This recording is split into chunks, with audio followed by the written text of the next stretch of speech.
I greet you all in the loving name of Jesus. ஆண்டவராகிய இயேசு கிறிஸ்துவின் இனிய நாமத்தில் உங்கள் எல்லோருக்கும் வாழ்த்துக்களை சொல்லிக் கொள்கிறேன். In the first part we saw Daniel did not defile himself and he decided not to commit sin. முதல் பாகத்தில் நாம் தானியேல் எப்படி தன்னை தீட்டுப்படுத்தாதபடி தன்னை பார்த்து கொண்டான் என்றும் அவன் எப்படி பாவம் செய்யாதபடி இருக்க வேண்டும் என்று தீர்மானம் எடுத்தான் என்பதை பற்றியும் நாம் தியானம் பண்ணினோம். He stood for truth without saying any excuses and he was able to overcome the situation. அவன் உண்மைக்காக சத்தியத்திற்காக அவன் நின்ற காரணத்தினால அவன் எந்த சாக்கு போக்கும் செல்லாமல் அவன் காணப்பட்டபடியினால அவன் சோதனைகளை மேற்கொண்டான் என்று பார்க்கிறோம். Today, now, we are going to meditate in the second part, how Daniel overcome the situation. இந்த நாளிலும் இந்த இரண்டாவது பாகத்தில் தானியேல் எப்படி அவனுடைய சூழ்நிலைகளை மேற்கொண்டான் என்பதை பற்றி தியானிக்க போகிறோம். First, he had a humble spirit. முதலாவது அவனிடம் தாழ்மையான குணம் காணப்பட்டது. Matthew chapter 5:3 says, "Blessed are the poor in spirit, for theirs is the kingdom of God." மத்தேயு 5ஆம் அதிகாரம் 2ஆம் வசனத்தை நம்ம பார்ப்போமானால் ஆவியில் எளிமை உள்ளவர்கள் பாக்கியவான்கள் என்று சொல்லப்பட்டிருக்கிறது. Today, or we have the humble spirit or an arrogant spirit. இன்னைக்கு உங்களிடம் அப்படிப்பட்ட தாழ்மையான குணம் காணப்படுகிறதா அல்லது மூர்க்கமான குணம் காணப்படுகிறதா? God loves and pleases those who are humble in spirit. தேவனாகிய கர்த்தர் தாழ்மையுள்ளவரிடம் அவர் கிருபையா இருக்கிறார் என்று சொல்லி நம்ம பார்க்கிறோம். Being humble prevents God's wrath. நாம் தாழ்மையுள்ளவர்களாக இருப்போமானால் தேவனுடைய கோபாக்கினைக்கு நாம் நீங்களாக காணப்படுவோம். There is a secret in humbling before God. நாம் கர்த்தருக்கு முன்பாக நாம் தாழ்மைப்படும்போது அங்கே ஒரு ரகசியம் இருக்கிறதை பார்க்கலாம். What is that secret? அது என்ன ரகசியம்? If we humble before God, He gives us His grace, His mercy and His favor. நாம் தேவனுக்கு முன்பாக தாழ்மைப்படும்போது தேவன் நமக்கு கிருபை, இரக்கம், தயவு கிடைக்கும்படி செய்கிறார். James chapter 4:6 says, God gives more grace to the humble. யாக்கோபு 4ஆம் அதிகாரம் 5ஆம் வசனம் சொல்கிறது, தாழ்மை உள்ளவர்களுக்கு கிருபை அளிக்கிறார் என்று சொல்லுது. Daniel humbled himself and surrendered to God. தானியேல் தன்னை மிகவும் தேவனுக்கு முன்பாக தாழ்த்தி தன்னை அவருக்கு முன்பாக சரண்டராக தன்னை ஒப்பு கொடுத்தான் என்று சொல்லி பார்க்கிறோம். So that God give him favor and courage to ask the chief of the eunuchs boldly for permission.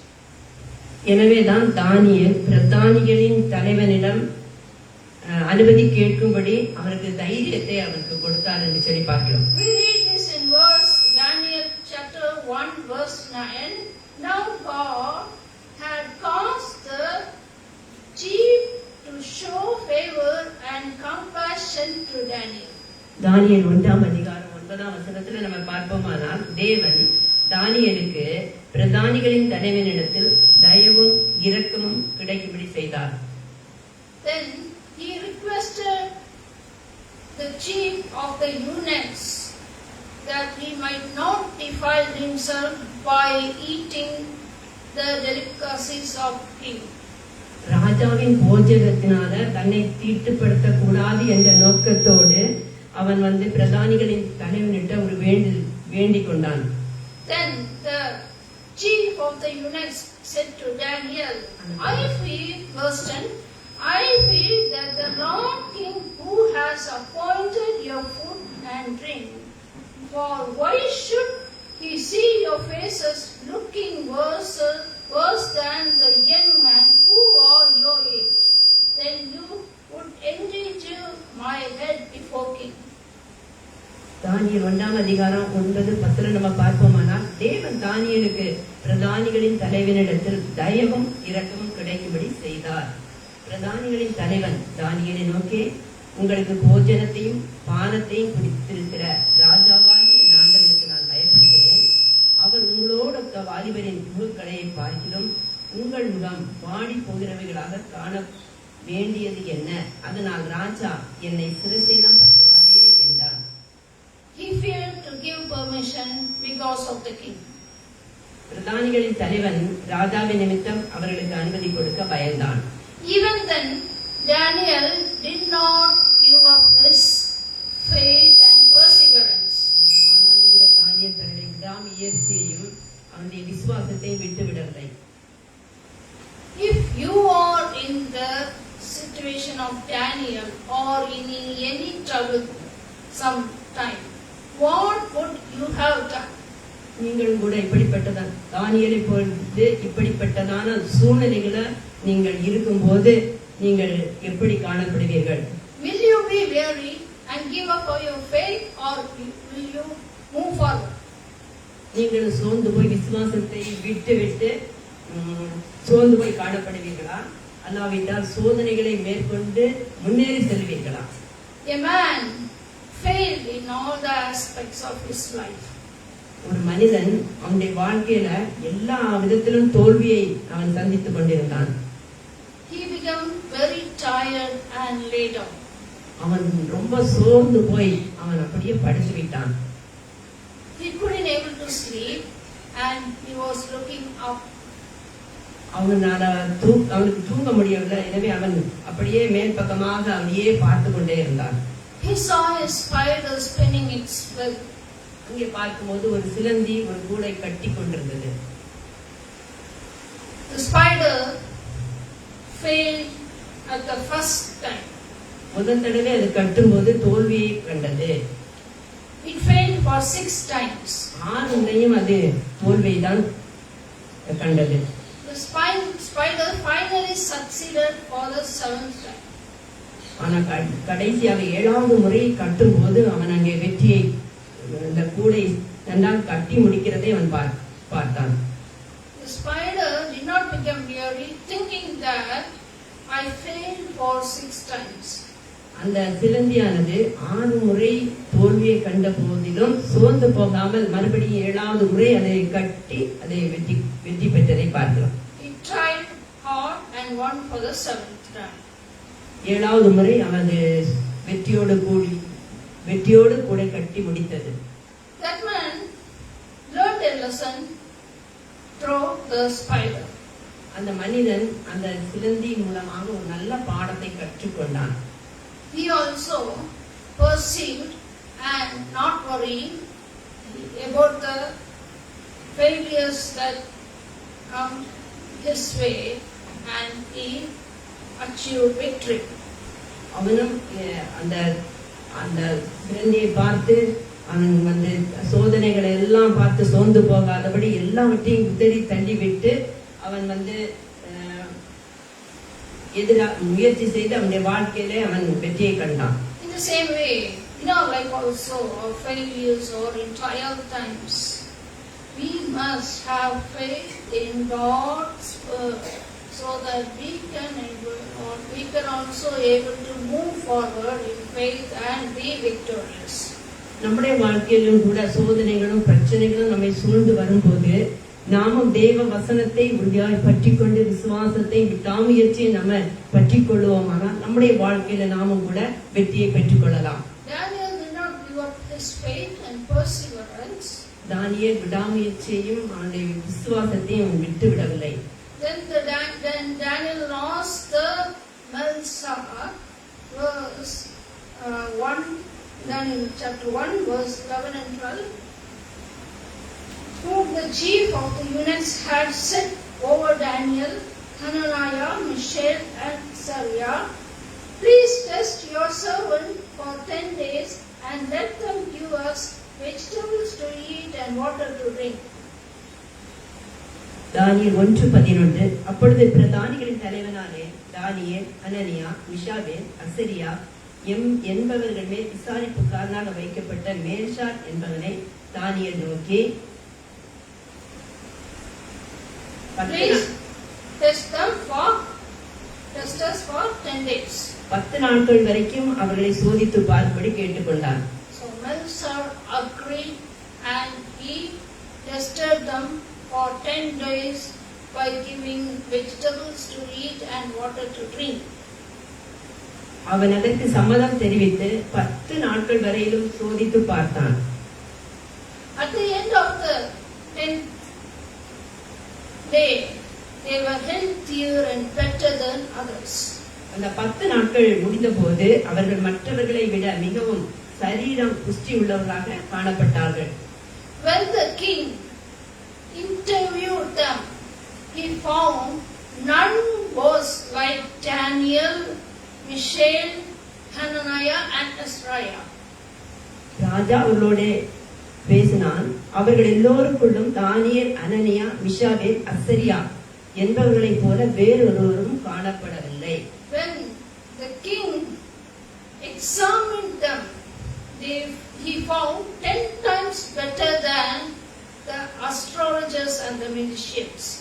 ஞானத்துக்கும் புத்திக்கும் அடுத்த எல்லா விஷயத்திலும் ராஜா அவர்களை கேட்டு விசாரித்தானோ, ராஜ்யம் எங்கும் உள்ள சகல சாஸ்திரிகளிலும் யோசியரிலும் அவர்களை 10 மடங்கு சமர்த்தராக அவன் பார்த்தான். So God exalted Daniel. எனவே தேவன் அவனை உயர்த்தினார். So why God exalted Daniel? Because he had a humble spirit, because he moved forward his faith and perseverance. He was exalted before him. அவன் ஏன் உயர்த்தப்பட்டான் என்று சொல்லி நம்ம பார்த்தோமானால், அவன் தேவனுக்கு முன்பாக தாழ்மைப்பட்டு விசுவாசத்தை விடாமுயற்சியும் விடாதபடி முன்னேறி சென்றான். எனவே அவன் உயர்த்தப்பட்டான் என்று சொல்லி பார்க்கிறோம். Likewise, when we also have the humble spirit in us, and when we move our faith forward and perseverance, we also will be exalted or redeemed us, or we will be, God gives us victory according to our situation. நம்முடைய வாழ்க்கையிலும் கூட நாமும் விடாமுயற்சியையும் விசுவாசத்தை விட்டு விடாமல், நமக்கு சோதனைகள், துன்பங்கள், துயரங்கள் வரும்போது அந்த சூழ்நிலைகளை நம்ம பாராதபடி தேவனை மட்டும் நம்ம பார்த்து முன்னேறி செல்லும் போது நம்முடைய வாழ்க்கையிலும் கூட அவர் வெற்றியை தந்து நம்ம உயர்த்துவதற்கு அவர் வல்லமையுள்ள தேவனாக இருக்கிறார். Secondly, Daniel had God's wisdom. இரண்டாவது நம்ம பார்த்தோமானால் தானியேல் தேவனுடைய ஞானத்தை பெற்றிருந்தான் என்பது. So that he could deal the decision wisely with the help of the Holy Spirit. அவனுடைய எல்லா சூழ்நிலைகளிலும் அவன் தீர்மானம் எடுப்பதற்கு பரிசுத்த ஆவியானவர் அவனுக்கு உதவி செய்தார். Psalms chapter 51:6 says, "Surely you desire truth in the inner parts. You teach me in the inmost place." சங்கீதம் 51:6 சொல்லுகிறது, இதோ உள்ளத்தில் உண்மை இருக்க விரும்புகிறேன், அந்த கரணத்தில் ஞானத்தை எனக்கு தெரியப்படுத்துவீர் என்று. To receive wisdom from God, we need to be truthful in our hands, in our mind, in our heart, and in everything. நாமும் தேவனிடமிருந்து ஞானத்தை பெற்றுக்கொள்ள வேண்டுமானால் நம்முடைய வாழ்க்கையிலும், நம்முடைய சிந்தனை, நம்முடைய இருதயம், நம்முடைய செயல் எல்லாவற்றிலும் நம்ம உத்தமமாக இருக்க வேண்டும். God wanted us to be truthful in everything. தேவன் நம்மை உயர்த்த எல்லாவற்றையும் உயர்த்த வல்லவராய் இருக்கிறார். So we receive wisdom in the inmost place. எனவேதான் அந்த கிரகத்தில் நமக்கு ஞானத்தை தருகிறவராய் இருக்கிறார். So if we have the God's wisdom in our life, we can also take wise decision in any of our situation. பரிசுத்த ஆவியின் துணையை நாம் பெற்றுக்கொண்டோமானால் நம்முடைய எல்லா சூழ்நிலைகளிலும் நம்ம ஞானமாக தீர்மானம் எடுப்பதற்கு முடியும். Thirdly, he had faith in God. மூன்றாவதாக நம்ம பார்ப்போமானால் அவன் தேவனிடம் விசுவாசம் உள்ளவனாக காணப்பட்டான். He had faith that God would make the test work. இந்த சோதனைகளில் எல்லாம் தேவன் ஜெயம் தருவார் என்ற விசுவாசம் அவனுக்கு காணப்பட்டது. That means God will deal my situation and gives me victory. அதுபோல நீங்கள் விசுவாசம் போது ஜெயத்தை பெற்றுக்கொள்ள முடியும். See, when we also have faith that God makes the test for, we also receive victory. Amen. Amen. Fourth, he lived a holy life. நான்காவதாக நம்ம பார்ப்போமானால் அவன் ஒரு பரிசுத்தமான வாழ்க்கை வாழ்ந்தான் என்று பார்க்கிறோம். We cannot live a holy life according to in our own ways. நம்முடைய சுயமான வாழ்க்கையில சுயமாக நம்ம ஒரு பரிசுத்தமான வாழ்க்கை நம்ம வாழ முடியாது. It is very important to live a holy life. நம்முடைய வாழ்க்கையில நம்ம பரிசுத்தமாக வாழ வேண்டியது மிகவும் முக்கியமாக காணப்படுகிறது. To live a holy life. நம் To live a holy life. நாம் ஒரு பரிசுத்தமான வாழ்க்கை வாழ வேண்டுமானால் First, we must strive for moral purity. பரிசுத்தமான வாழ்க்கை வாழ்வதற்கு நம்ம முயற்சி எடுக்க வேண்டும். Second, spiritual wholeness and dedication to God. இரண்டாவதாக அர்ப்பணிக்கப்பட்ட ஒரு பரிசுத்தமான வாழ்க்கை வாழ வேண்டும். Third, Bible reading and prayer. மூன்றாவதாக ஜெபம் வேத வாசிப்பு நமக்கு வேண்டும். Fourth, forgiveness. நான்காவதாக மன்னிக்கிற தன்மை வேண்டும். Fifth, seeking God's guidance and cultivating humility. ஐந்தாவதாக தேவன் நம்மை நடத்தும்படி நாம் அவருக்கு மகத்தாழ்மையாக காணப்பட வேண்டும். Sixth, pursuing spiritual growth and relying on the Holy Spirit. ஆறாவதாக ஆவிக்குரிய வாழ்க்கையில வளர வேண்டும். Seventh, resisting temptation and separation from evil. ஏழாவதாக சோதனைகளை நம்ம மேற்கொண்டு ஜெயமெடுக்கிற ஒரு வாழ்க்கை வாழ வேண்டும். We need this all because God weighs our heart and spirit. இவைகளெல்லாம் நமக்கு மிகவும் தேவை. ஏனென்றால் தேவன் இருதயத்தையும் ஆவியையும் நிறுத்து பார்க்கிறவராக இருக்கிறார். Proverbs 21 verse 2 says, every way of a man is right in his own ways, but the Lord weighs the heart. நீதிமொழிகள் 21:2 நம்ம பார்ப்போமானால் மனுஷனுடைய வழிகள் எல்லாம் அவன் பார்வைக்கு செம்மையாய் தோன்றும், கர்த்தரோ இருதயத்தை நிறுத்து பார்க்கிறார். Proverbs 16:2 says, every way of man is pure in his own eyes, but the Lord is his spirit.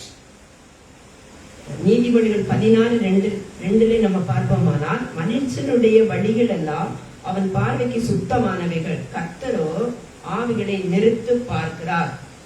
Man's way and his thoughts are right in his own way because he thinks and walks according to his self. மனுஷன் அவனுடைய வழிகள் எல்லாம் அவன் செய்வது செம்மையாக தோன்றும். அவன் செய்வது எனவே அவன் சுயத்தில் அவன் செயல்படுவது நிமித்தமாக. When our ways are not pleasing to God, we may go through more struggles and sufferings. நாம் தேவனுக்கு பிரியமான வாழ்க்கை வாழாவிட்டால் நாம் பலவிதமான வேதனைகளையும் துன்பங்களையும் சந்திக்க நேரிடும். Sometimes it leads to death. சில வேளைகளில் அது மரணத்துக்கு நேராகவும் கொண்டு போய்விடும். What is the profit from this? இதனால் நமக்கு என்ன லாபம் கிடைக்கிறது? Our own life leads us to hell. நம்முடைய சுய வாழ்வு நரகத்துக்கு நேராக கொண்டு சென்றுவிடும். Proverbs chapter 11:1 says, dishonest scales are an abomination to the Lord, but a just weight is the delight.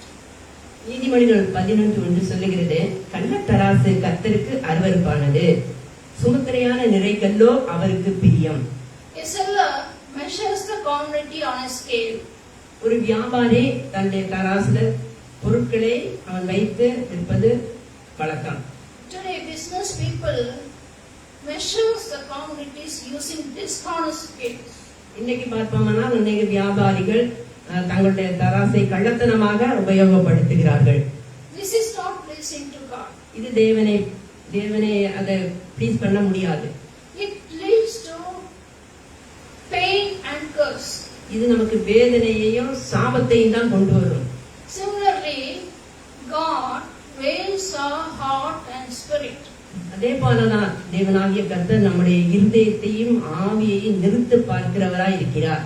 When he found wanting, what will happen? நம்முடைய வாழ்க்கையில குறைவுகள் காணப்பட்டால் என்ன நடக்கும்? When he finds shortcoming in our life will come to an end. Instead of going to heaven, we will be selected to go to hell. குறைவுகள் நம்மிடத்துல காணப்படுமானால் நாம் பரலோக ராஜ்யத்தை சுதந்தரித்துக் கொள்ள முடியாது. ஆனால் நரகத்துக்கு தான் நம்ம செல்வதற்கு நேரிடும். Today, how is our heart and spirit? இன்றைய நாளில நம்முடைய இருதயமும் ஆவியும் எவ்வாறாக காணப்படுகிறது? Are we moving forward with purity for the second coming of the Lord?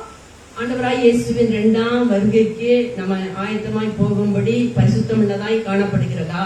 Are we walking according to the Spirit and His will? நாம் அவருடைய சித்தத்தின்படி நம்ம வாழ்கிறோமா அல்ல சுயத்தினால் வாழ்கிறோமா?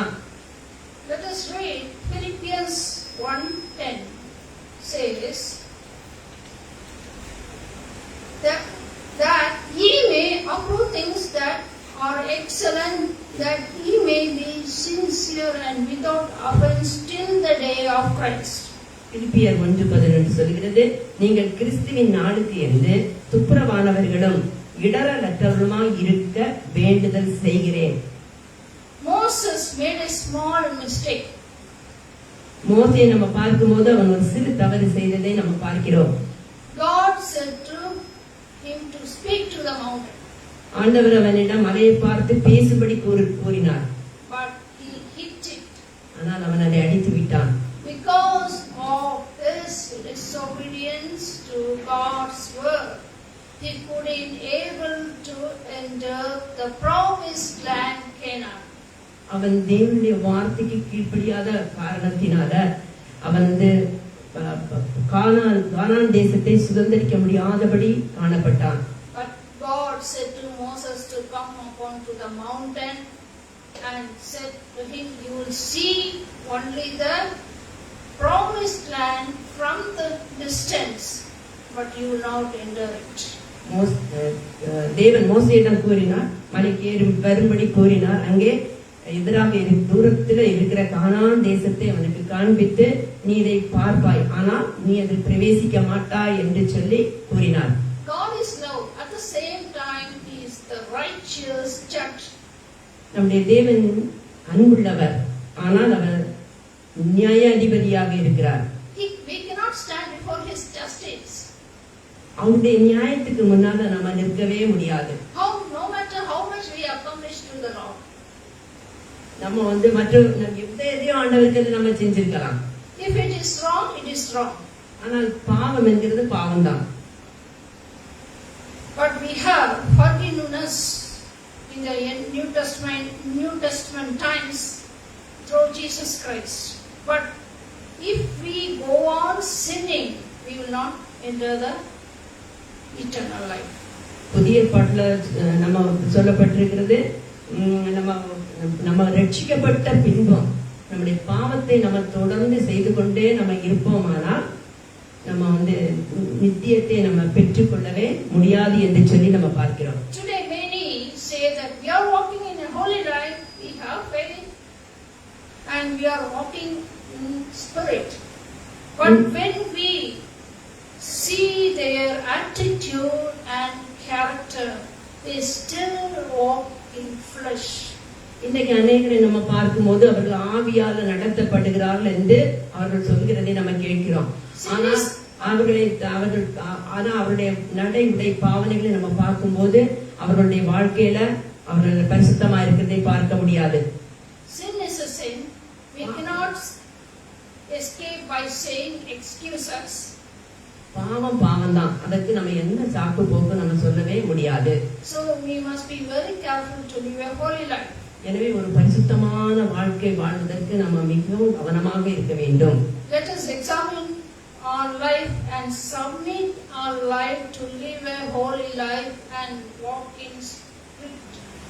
நாமும் கூட நம்முடைய வாழ்க்கையை நம்ம ஆராய்ந்து பார்த்து நம்ம பரிசுத்தமான வாழ்க்கை வாழ்வதற்கு நம்மை ஒப்பு கொடுக்கணும். When we submit our life, the whole Holy Spirit will help us to walk in spirit and to live a holy life. நாம் பரிசுத்த ஆவியானவருடன் நம்மை முழுவதுமாக ஒப்புக் கொடுக்கும் போது நம்மையும் ஒரு பரிசுத்த வாழ்க்கை வாழும்படிக்கு ஆவியானவர் நமக்கு உதவி செய்வார். In the whole chapter of Daniel, we see that he succeeded in everything. தானியேல் புஸ்தகத்துல நாம் தானியேலை பற்றி பார்க்கும்போது அவன் எல்லா இடங்களிலும் அவன் வெற்றியை தான் பெற்றுக் கொண்டான் என்று சொல்லி நம்ம பார்க்கிறோம். He did not fail. அவன் எந்த விதத்தில் தோல்வியை அவன் பார்க்கவில்லை. Because he had a humble spirit. ஏன் என்று பார்த்தோமானால் அவனிடத்தில் தாழ்மையான ஒரு குணம் இருந்ததை நம்ம பார்க்கிறோம். He had God's wisdom. அவன் தேவ ஞானம் காணப்பட்டது. He had faith in God. அவன் தேவனுடைய விசுவாசம் உள்ளவனாக காணப்பட்டான். He walked in spirit. அவன் ஆவியினால ஆவியில நடந்தான். He lived a holy life. அவன் ஒரு பரிசுத்தமான வாழ்க்கை வாழ்ந்தான். Likewise, if we also walk and live like David with the help of the Holy Spirit, we also can achieve victory in the name of the Lord Jesus. அதே போல நாமும் நம்முடைய வாழ்க்கையில தானியேலை போல நாமும் நம்முடைய வாழ்க்கையை ஆண்டவருக்கு ஒப்புக் கொடுத்து பரிசுத்த ஆவியானவர் துணை கொண்டு நம்முடைய வாழ்க்கையை நம்ம நடத்துவோமானால் தேவன் நம்முடைய வாழ்க்கையிலும் கூட அதே போல வெற்றியை தந்து நிச்சயமாக நம்மை வழி நடத்துவார். Amen. Amen. How many of you are ready to surrender and humble before God? If you surrender before God and humble before Him, you will also will be victorious like Daniel. Amen. Amen. God bless you.